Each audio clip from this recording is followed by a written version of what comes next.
I've got some troubling news about England's royal family. King Edmund of Varandia had chaired 1,000 briefings in his reign, but none of them prepared him for the one that stopped mid-sentence. The room was the Long Council Chamber, a space reserved for matters too sensitive to discuss anywhere else. Succession planning, security reviews, the delicate mechanics of how a monarchy governs its own household. Present that morning were his sister, Princess Rowena, his son and heir, Crown Prince Julian, his wife Queen Consort Alara, and 3 senior officials from the Crown Office. It was Rowena who noticed first. Through the half-open door that connected the chamber to the adjoining gallery, she saw movement, figures she recognized. Alara's brother, his wife, and one of their adult children, standing in a corridor that had no business holding visitors during a working session. Rowena did not react loudly. She never did. She simply stopped listening to the official reading from his briefing notes and turned her head toward her brother. Edmund followed her gaze. He said nothing for a moment, weighing what he was seeing against what he expected to see. Then he raised his hand, and the official's voice died in his throat. "Who authorized this?" the king asked. His voice was even, but the room understood immediately that the question was not rhetorical. No one answered right away. Alara's expression shifted from confusion to concern to something closer to dread, though she could not yet say why. Julian, seated at the far end of the table, watched his father with the stillness of a man who had learned that silence often revealed more than speech. An aide near the door cleared his throat and said he would check the entry log. Edmund told him to do so immediately and to bring the answer back before anyone said another word. To understand why 4 people in a hallway could stop a king's briefing cold, it helps to understand what that hallway actually was. The gallery outside the Long Council Chamber was not a public corridor. It sat inside what the Crown Office called the restricted working tier, a section of the palace where movement was controlled not out of paranoia, but out of necessity. Documents discussed inside those walls sometimes touched on matters of state security, personnel decisions, or diplomatic strategies still in draft. The rule was simple and had been unbroken for as long as anyone could remember. No one entered that tier without a specific, logged reason tied to official business. Family visits, the ordinary, warm kind, where relatives came to see a resident, share a meal, or attend a private engagement, happened constantly in other parts of the palace. Nobody begrudged that. Edmund himself hosted his own nephews and nieces often in the residential wing, where such visits belonged. What made this different was location. Alara's family was not in the residential wing. They were steps away from a meeting where classified matters were under discussion, and nothing in the day's schedule accounted for their presence. The aide returned 12 minutes later, visibly uncomfortable. He explained that the visitors had been logged under something called a household standing clearance, a designation typically reserved for individuals with a direct, functional relationship to the sovereign's office, not personal guests of a spouse. It was, he admitted, an unusual use of the classification. Edmund set his pen down. "Unusual," he repeated. "Or improper?" The aide did not have an answer for that either. Rowena had built her entire public identity around discipline. She was, by her own description, uninterested in royal glamour and deeply interested in royal function. The idea that an institution as old as the Varandian crown survived not because of any one person's charisma, but because its rules held even when personalities changed. She had spent 3 decades saying, in various rooms and various ways, that sentiment was not a substitute for procedure. So, when she pressed the matter after the briefing was suspended, it was not out of suspicion toward Alara personally. It was because she had seen, over the years, how small informalities calcified into permanent arrangements if nobody questioned them early. She found Alara in the small drawing room adjacent to the chamber, arms crossed, visibly rattled. "You think I did something wrong," Alara said before Rowena had finished closing the door. "I think something happened that neither of us fully understands yet," Rowena answered. "That's different from an accusation." Alara's jaw tightened. "My family didn't force their way into a security tier, Rowena. They were told they had clearance. Somebody gave them that impression." "I believe you," Rowena said. "That's exactly what worries me. If nobody in this building had to lie to create the problem, then the problem is bigger than any one person's intentions." Alara looked away. She asked quietly whether Rowena would have reacted the same way if the family in question had been anyone else's, Julian's in-laws, say, or a cousin from the extended line. Rowena didn't flinch. Yes, and if it happens again with anyone else's family, I'll say the same thing then, too. It wasn't the answer Alara wanted, but it was, she had to admit privately, a consistent one. Julian had watched the exchange from a distance without inserting himself, but he had already begun turning the problem over in a different direction than his aunt or his stepmother. He was next in line for a throne that would, eventually, be his to protect, and he had learned to ask a particular kind of question whenever a controversy erupted around the family. Not just what happened, but what happens if this becomes normal. He found his father alone that evening, reviewing the access log a second time by lamplight. "You're not just angry about today," Julian said, taking the seat across from him. "No," Edmund admitted. "I'm angry that I didn't know this designation existed in the form it apparently does." A classification meant to describe direct household staff was applied to family visitors. That's not a scheduling error. That's a definition someone quietly rewrote. Julian nodded slowly. Then the question isn't really about Alara's brother. It's about who gets to redraw a boundary like that without the sovereign's knowledge. "That's precisely the question," Edmund said. "And I don't like that I need to ask it about my own household." Julian let a silence sit before he spoke again. "If we fix this only for Alara's family, it'll look like punishment. If we fix it for every family, mine included, someday, it'll look like principle." Edmund studied his son for a moment, the way a man looks at someone who has just said something he already half believed, but hadn't yet found the words for. "Go on." The origin of the problem, as it turned out, predated the halted briefing by nearly a month.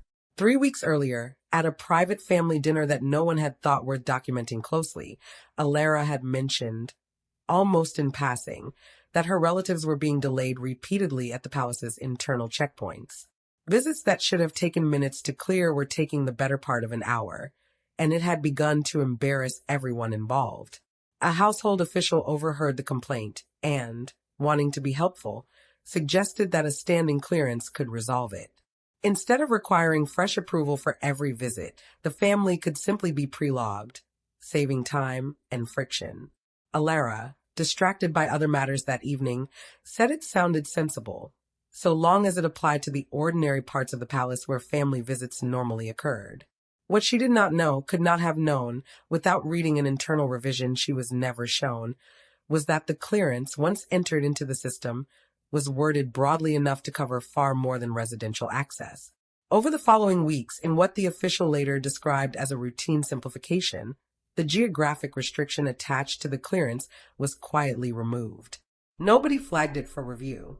Nobody asked whether a classification meant for staff movement should be extended to family guests. The system accepted the change, and from that point forward, Alara's relatives could, technically, move through areas that had nothing to do with a friendly visit. Rowena had caught wind of the arrangement earlier than anyone else, though not its full scope. At the dinner itself, passing the room where the conversation took place, she had overheard a fragment that stayed with her. The official telling Alara that once it's entered, nobody will need to question them again. At the time, it sounded like nothing more than an assurance about convenience. In hindsight, standing outside the long council chamber weeks later, it sounded like something else entirely. When Edmund finally summoned the official responsible, a mid-level administrator named Perrin Voss, who had worked in the Crown Office for 11 years without incident, the conversation was brief and unambiguous. Voss did not deny making the change. He explained somewhat defensively that he had intended only to reduce the burden on the family and on the checkpoint staff, who were tired of processing the same repeated approvals. He insisted he had never imagined the clearance would be read, as permission, to enter a working tier during an active briefing. "Imagined or not," Edmund said, "you altered a security classification without informing this office, and it was subsequently used in a way that placed private citizens inside a restricted area during confidential state business. I don't need you to have intended harm. I need you to understand that intention isn't the safeguard here. Documentation is. And you removed one." Voss was reassigned that day, removed permanently from any role touching visitor access or security classifications. The standing clearance itself was suspended within the hour, not merely narrowed, but frozen entirely, pending a full review of how it had been created and who else might have relied on similarly informal arrangements. The suspension had consequences that arrived faster than anyone anticipated. That same afternoon, one of Alara's relatives was turned away at an internal checkpoint, told simply that the prior arrangement was no longer in effect. There was no confrontation, no scene, only the quiet, humiliating experience of being informed that something they believed was legitimate no longer existed, with no explanation offered on the spot. Alara received the news by telephone. She sat with it in silence for a long moment before setting the receiver down. It was one thing to understand, intellectually, that a rule needed fixing. It was another to watch her own family absorb the visible cost of fixing it. When Edmund came to her that evening, he expected anger. What he found instead was something quieter and harder to sit with, a kind of grief, dressed as composure. "I'm not disputing that something needed to change," Alara said. "I just hate what it looks like from the outside. Like my family did something wrong. They didn't. They used a door someone else told them was open." "I know," Edmund said. "And the person who told them that no longer has the authority to tell anyone anything. That part isn't in question. What's harder is that I can't undo the last few weeks. I can only make sure it doesn't happen again, to your family or anyone else's." "That's the part one keeps circling back to," Alara admitted. If it had been someone else's relatives in that hallway, would this be moving as fast? It was a fair question, and Edmund didn't pretend otherwise. "I don't know for certain. I'd like to believe so. But I understand why you're not simply going to take my word for it." It was Julian who eventually offered the idea that reframed the entire crisis, not as a referendum on Alara's family, but as an overdue correction to a structural gap that had probably existed long before anyone noticed it. He came to his father and stepmother together without aids, without prepared remarks. "A rule that only restrains one household isn't a rule," he said. "It's a punishment with better paperwork. If we're going to fix the clearance system, it has to apply the same way to every senior royal's private connections, mine included. Someday, my own in-laws, my own children's friends, whoever they turn out to be. Nobody gets an exception because of who they're related to." Alara studied him carefully. "You'd put your own family under the same restriction." "I'd insist on it," Julian said. "Otherwise, the next version of this story just happens to somebody else in 20 years, and we'll have taught the system nothing." It was, Rowena admitted when she was brought into the conversation, the first proposal in the entire affair that she could support without reservation. She added one condition of her own, that the reform be announced and owned publicly by Edmund himself, not framed as something extracted from him by his sister or his son. If it looked like Alara's family had been singled out by internal rivals, the correction would read as revenge rather than principle, and that perception, once formed, would be almost impossible to undo. Edmund agreed. Over the following days, the Crown Office drafted a single, unified visitor policy, one that applied identically across every senior royal household. Extended family members would remain welcome as private guests in the residential and ceremonial areas of the palace, as they always had been. But no family connection, regardless of closeness to the throne, would create standing or automatic access to restricted working areas. Every such exception going forward would require individual, logged approval tied to a specific occasion. No blanket clearances, no informal simplifications, no wording that could quietly expand over time. The story did not stay behind palace walls for long. Word of the halted briefing reached the press within days, stripped of context and sharpened into a simpler, more provocative shape. A king had stopped a state meeting because his wife's relatives had wandered somewhere they shouldn't have been.